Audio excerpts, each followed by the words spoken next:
Okay, who are you and where are you from? Hi, my name is Katie Connelly. I'm from Asbury Park, New Jersey.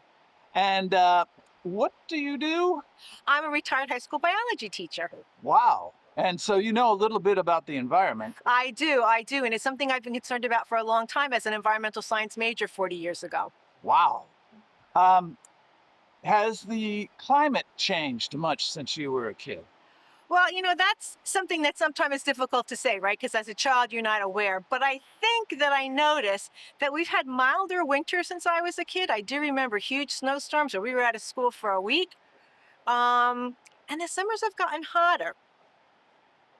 And on a daily basis, how concerned are you about climate? I am pretty concerned. I think a lot of times, even when I shop or I order online or I try to prepare food, I'm always thinking like, what's the environmental impact of this? How is it going to affect climate? I mean, we recycle, we compost, we try to regift. But yeah, I mean, it's always on the mind is what should we do in our everyday life that becomes normal so we can minimize climate change? And well, here in Asbury Park, have you seen much? Were you here for Sandy? I was here for Sandy. I actually stayed here through Sandy, which probably wasn't a good idea. And seeing that devastation. I mean, we were looking out our front windows and watching the ocean come in. I live a block from the beach. And so to see the power of that, these buildings that are right next to us had huge pieces of material go through them all the way up to the house. So yeah, when you see something like that, and that's probably a once in a lifetime, you get a firsthand idea of, what could happen in the future. And are there any like local projections on what might happen? I mean, development is very close. We're close to the beach, and you hear all the time about the fact that water levels are rising, and I literally am like 2 inches above high water level. So, at this point, I'm afraid. I love the Jersey Shore, and I'm afraid it's going to disappear. Wow.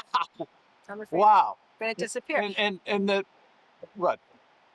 Next 50 years? I would say in my children's time, I mean, 20 years? We have had vacation property on Long Beach Island, and I fear for places like that. I think in 50 years that will be gone.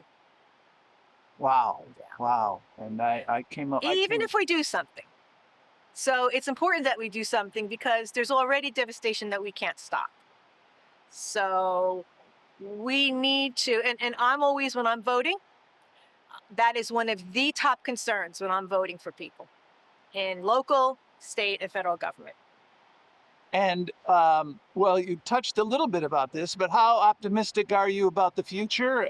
How pessimistic, and is there anything we can do about it? Well, I'm not pessimistic because pessimism, I think, sometimes leads to apathy.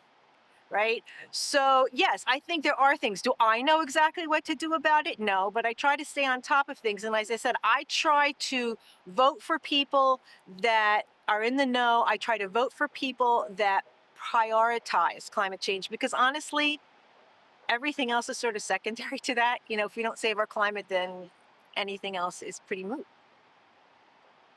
Wow. Any final thoughts?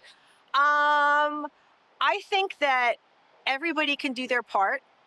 I think that just being aware of some of the small things you do every day and staying on top of the issues, don't be apathetic. Don't be pessimistic because then nothing will change. Don't look at those pictures of the glaciers falling down and say, well, there's nothing I can do. It's too late. You have to do something. And that will keep you positive and keep you motivated.